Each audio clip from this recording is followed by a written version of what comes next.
Hi, we're out on the range today, so please bear with gunfire you hear in the background. Recently I did a presentation on the subject of shotguns loaded with buckshot for hunting and anti-personnel purposes. And the main thing I covered was what you could realistically expect your maximum effective range to be, and a couple of ways to increase that.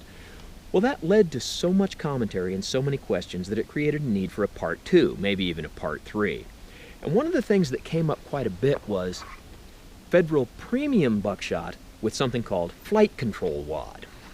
In fact, there was one viewer so excited about it that he felt the need to post a link to his video on the subject about 20 times. Now, I think it's a good idea that different people do different demonstrations and different experiments under different conditions so that the audience can have multiple sources and be well informed. But posting a link 20 times? Come on, buddy.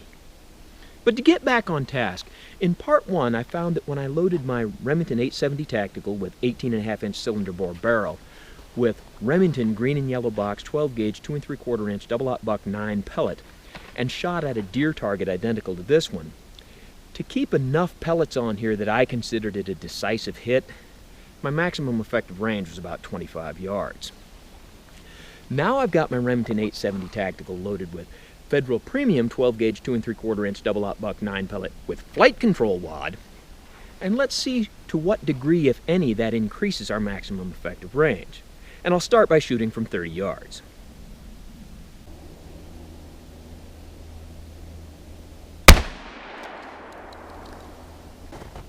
I've got the shot holes covered with the yellow pasties, and we see a very tight group of 4 pellets just above the deer and the other 5 kind of scattered, but the net result is 9 pellets, 4 hit the deer, only 1 in the vital zone. So that's not really encouraging.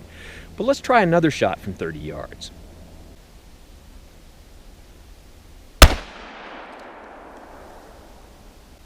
Now I've got the shot holes covered with green pasties, and this is interesting. Before we saw a tight concentration of 4 pellets and the rest kind of scattered, we still see a fairly tight concentration of 4 pellets and the rest kind of scattered, but the net result is 9 pellets, 7 hits, 4 in the vital zone. That's encouraging. Let's try another shot from 30 yards.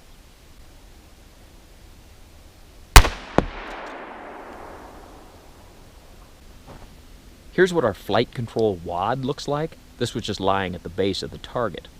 And I've got all the shot holes pasted with the blue pasties. Now you'll see 1 is off the paper, but I'm going to call that a hit because if we had a whole deer, that would be a hit. So this time we have 9 pellets, 9 hits, 4 in the vital zone.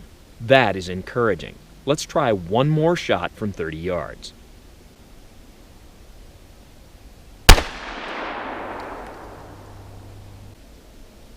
Now I have the shot holes covered with the red pasties, and out of 9 pellets we see 6 hits, 3 in the vital zone. That's still what I would consider an effective hit.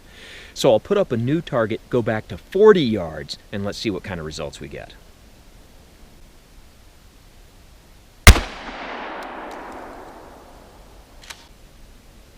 I've got the shot holes covered with the blue pasties, and you can see 1 is pretty far out. That's far enough off our target that I'm not going to count that one as a hit. So out of 9 pellets we have 4 hits, 2 in the vital zone. Let's try another shot from 40 yards.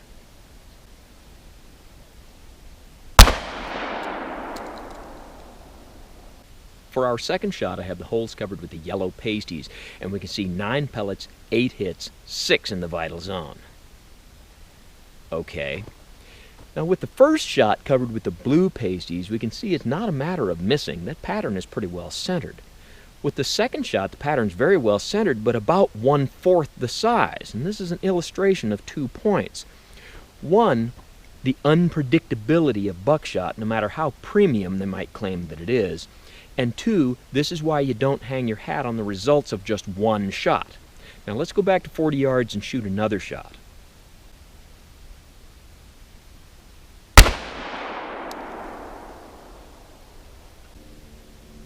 With the third shot, I have the holes covered with the green pasties.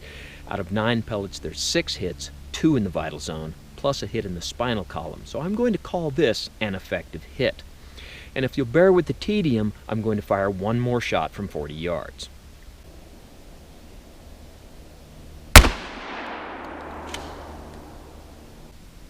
For the fourth shot from 40 yards, I have the holes covered with the red pasties. Out of 9 pellets, there's 3 hits, 2 in the vital zone. but the third hit is in the deer's lower lip. That's only a hit technically. We also see that we're back to the very big pattern again. So although at 30 yards we had a lot of success, at 40 yards out of 4 shots we have 2 shots with really good results and 2 shots with rather poor results. And those poor results seem to be, rather than failure due to pattern entropy, failure due to inconsistency. So let's put up a new target and shoot from 50 yards and see what happens.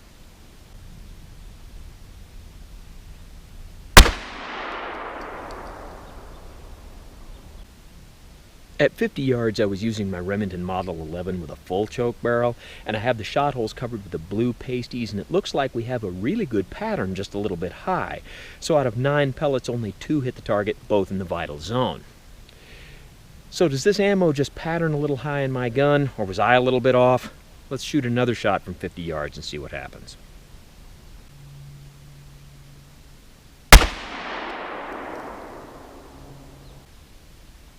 Now I have our shot holes covered with the yellow pasties, and I'm going to count these 2 as hits. So out of 9 pellets, that's 2 hits, none in the vital zone. Now that's not a bad pattern for 50 yards, but again, not where we wanted it to be. So am I off, or is the ammo off? Let's try another shot.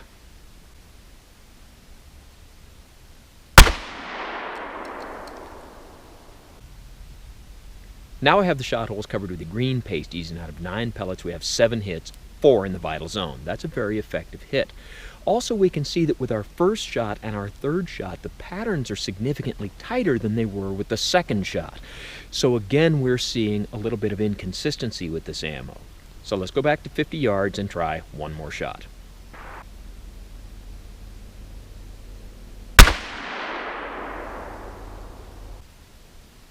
With the fourth shot, I have the holes covered with the red pasties, and you can see there's some off paper where if we had a whole deer, those might be hits. They probably would be, but I'm going to say that they're not. So out of 9 pellets, we have 5 hits, 3 in the vital zone, and that's an effective hit. We also had the question that on our first shot, the pattern was a little high, so does this ammo just pattern high in my gun, or was I off? Well, I adjusted my aim point, and our subsequent shots are pretty well centered. So yeah, this ammo just patterns a little high in my gun. So we should evaluate that first shot for the pattern size, not the location of it. So we see that with our first shot, our second shot, and our fourth shot, we're doing pretty well. Our third shot, the pattern was a little big and off target, which may be me, but honestly I think that has more to do with the inconsistency of the ammunition. So what we can see from this is, with a full choke shotgun, this ammo looks like it can extend your maximum effective range to 50 yards and very probably beyond that, although I am concerned with the inconsistency of it. The next question is, how powerful is our Federal Premium ammunition? Or more specifically, how does the power compare to other types of 12-gauge buckshot? Now what I've got is Remington Green and Yellow Box, Winchester Super X, and our Federal Premium. All of these are 12-gauge 2 3/4 inch double-aught buck 9 pellet.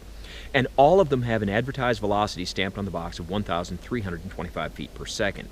Now there may be other versions of the Federal Premium ammunition, but the stuff I'm using today is very clearly marked Federal Premium, very clearly marked with flight control wad, and very clearly marked 12-gauge 2 3/4 inch double-aught buck 9 pellet with an advertised velocity of 1,325 feet per second stamped on the box. So let's go to the chronograph and see how it compares to our other types of buckshot. I have the chronograph set up at 4 yards. Normally I shoot the chronograph at 7 yards, but when using a shotgun with multiple projectile rounds, I like to reduce that distance because I want to keep the saying, shooting the chronograph figurative, not literal. So let's start with our Remington ammunition. 1282, 1271, 1231, 1261, and 1251. Now let's try the Winchester ammo. And now the Winchester ammo. 1260, 1215, 1216, 1246, and 1219. Now let's try the Federal Premium. and federal premium.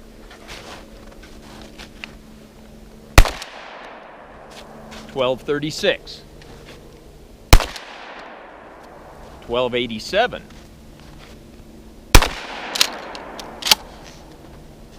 $12.83 and a slight malfunction,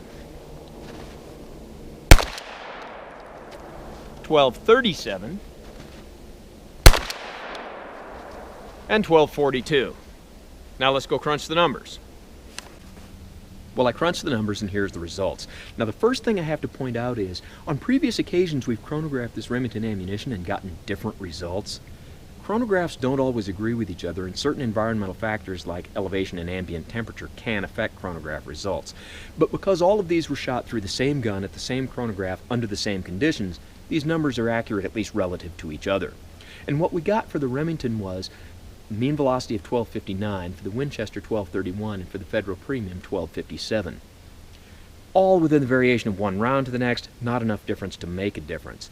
They're also all significantly less than the 1325 at which they were advertised, and there's reasons for that, including things like chronographs don't always agree with each other, their test gun was probably different than mine, and manufacturers' advertised velocities can sometimes be optimistic.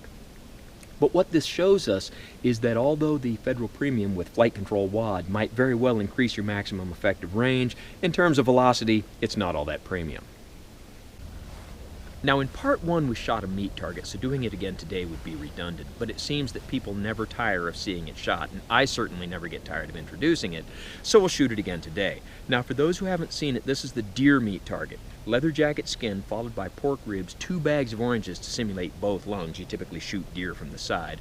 More pork ribs on the back, the whole thing covered with this mink or muskrat to give him fur, and that followed by the new and improved high-tech fleece bullet stop. The question has come up recently, what makes it new and improved? The addition of this bungee to act as a retention strap so the bullet stop doesn't fall off. So we'll shoot this with our Remington 870 Tactical with 18.5-inch cylinder bore barrel, loaded with our Federal Premium Buckshot with flight control wad, and we'll shoot from 40 yards and see what kind of results we get.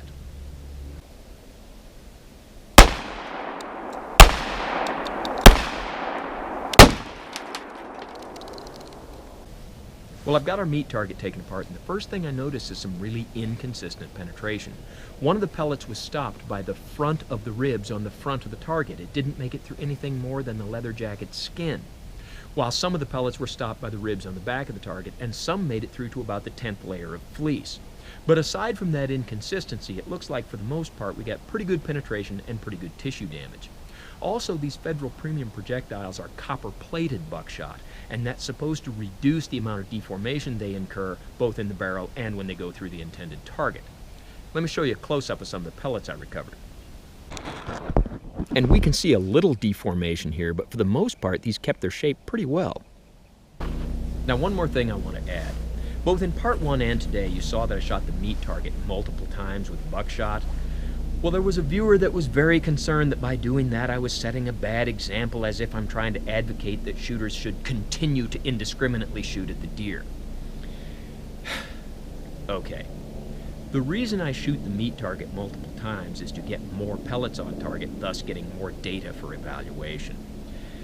However, when hunting deer with a rifle, generally speaking, it's a good idea to shoot one shot and then evaluate the results of that before you shoot subsequent shots.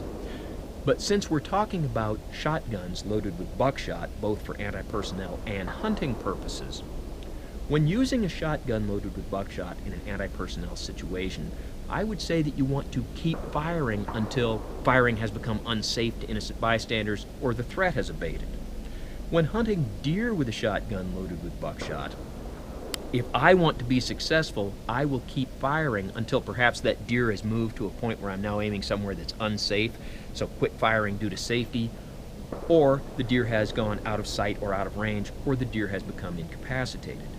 Due to the level of unpredictability of buckshot, sometimes you don't hit the deer with as many pellets as you think you should have, so continuing to fire until it becomes incapacitated can be a good idea. And despite a lot of the concerns that people have voiced, I found that buckshot really does not lend itself to a lot of meat damage. So the bottom line for today with our federal premium buckshot seems to be that although I am concerned about some of the inconsistencies of it, it does appear that it will significantly increase your maximum effective range, although I don't think it's the magic bullet that some people claim it was. So as always, don't try this at home on what you call a professional, and thanks for watching the federal premium buckshot with flight control wad video.